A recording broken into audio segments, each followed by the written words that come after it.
In the vast tapestry of the Bible, Genesis 2 stands as a profound and poetic masterpiece, inviting us into the very heart of creation. As we embark on this theological journey, our aim is not only to dissect the verses but to delve into the profound truths that resonate through the ages. Join me as we explore Genesis 2, unraveling its layers to gain a deeper understanding of our Creator and His grand design.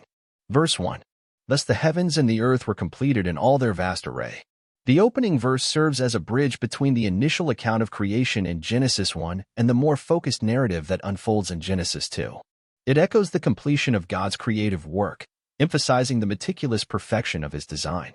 As we pause here, let's marvel at the sheer majesty of God's craftsmanship, setting the stage for the intimate details that follow.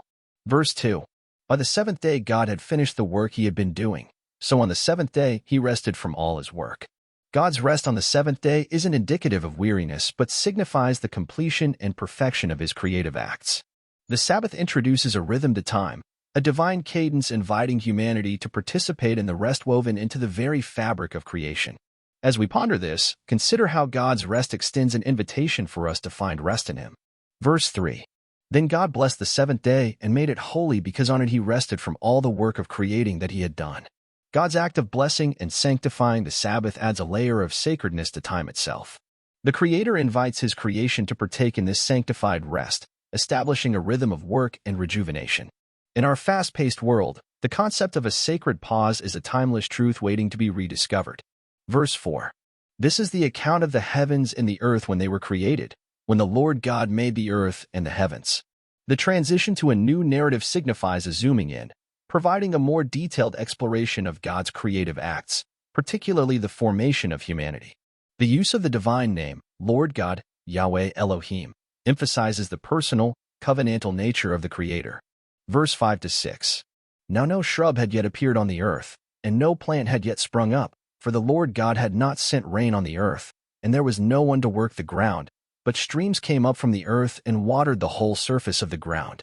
These verses transport us to a time before vegetation, highlighting a crucial element, the absence of rain. Instead, God's provision comes from the earth itself. It's a vivid portrayal of God's intimate involvement in every aspect of creation, a reminder that His provision often defies conventional expectations. Verse 7. Then the Lord God formed a man from the dust of the ground and breathed into his nostrils the breath of life, and the man became a living being. This verse unveils the pinnacle of God's creative work, the formation of humanity. God doesn't merely speak. He intimately molds, shaping man from the very dust of the ground. The breath of life, the divine exhale, imparts to humanity a unique status, a living being made in the image of God. Verse 8. Now the Lord God had planted a garden in the east, in Eden, and there He put the man He had formed. Eden, a garden meticulously planted by God, becomes the idyllic setting for humanity's dwelling. This intentional act of placement underscores God's desire for relationship and communion. The garden isn't just a habitat, it's a relational space where the Creator and His creation commune. Verse 9. The Lord God made all kinds of trees grow out of the ground, trees that were pleasing to the eye and good for food. In the middle of the garden were the tree of life and the tree of the knowledge of good and evil. The abundance and diversity of trees in the garden evoke a sense of divine generosity. The presence of the tree of life and the tree of the knowledge of good and evil introduces a choice, a pivotal moment in the unfolding drama of human agency and free will. Verse 10-14. A river watering the garden flowed from Eden. From there, it was separated into 4 headwaters. The name of the first is the Pishon. It winds through the entire land of Havilah, where there is gold. The gold of that land is good. Aromatic resin and onyx are also there. The name of the second river is the Gin. It winds through the entire land of Cush. The name of the third river is the Tigris. It runs along the east side of Ashur. And the fourth river is the Euphrates.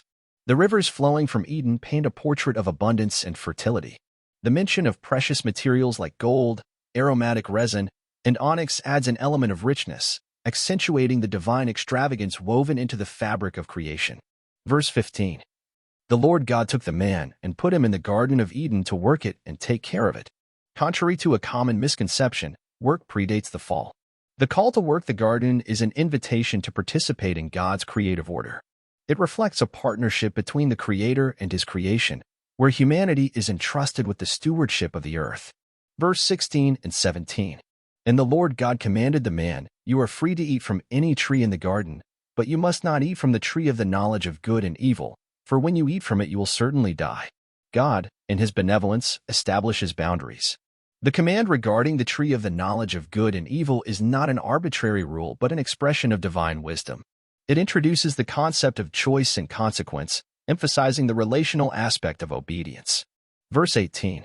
The Lord God said, "It is not good for the man to be alone. I will make a helper suitable for him."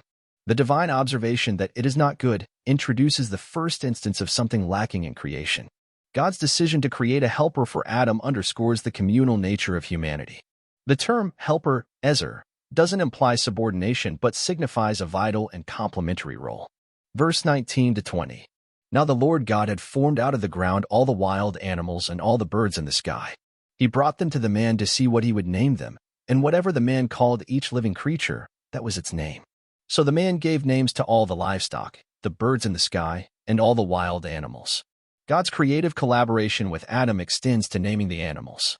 This act of naming is not a mere linguistic exercise, but a demonstration of Adam's authority and stewardship over creation. It highlights the Creator's joy in involving humanity in the unfolding narrative of creation. Verse 21 to 23. So the Lord God caused the man to fall into a deep sleep, and while he was sleeping, he took one of the man's ribs and then closed up the place with flesh. Then the Lord God made a woman from the rib he had taken out of the man, and he brought her to the man. The man said, "This is now bone of my bones and flesh of my flesh. She shall be called woman, for she was taken out of man." The creation of woman from man's rib is a poetic and profound depiction of the shared humanity between the sexes. The exclamation, "This is now bone of my bones and flesh of my flesh," underscores the profound unity and intimacy between Adam and Eve. Verse 24 to 25. That is why a man leaves his father and mother and is united to his wife, and they become one flesh. Adam and his wife were both naked, and they felt no shame. The establishment of marriage is more than a societal construct, it's a divine institution. The concept of leaving, cleaving, and becoming one flesh encapsulates the profound unity within the marital relationship. The mention of nakedness without shame signifies the purity and innocence of this pre-fall state. Conclusion. As we conclude this exploration of Genesis 2, let's marvel at the rich tapestry of divine revelation woven into the fabric of creation. From the sacred rest of God to the intimate formation of humanity, every verse unfolds a masterpiece of divine wisdom and love. Our journey through Genesis 2 beckons us to rediscover the beauty of God's design, inviting us into a deeper relationship with the Creator. May this journey through Genesis 2 kindle a flame of curiosity and love for God, as we stand in awe of the Creator who intricately wove us into the grand narrative of His divine masterpiece.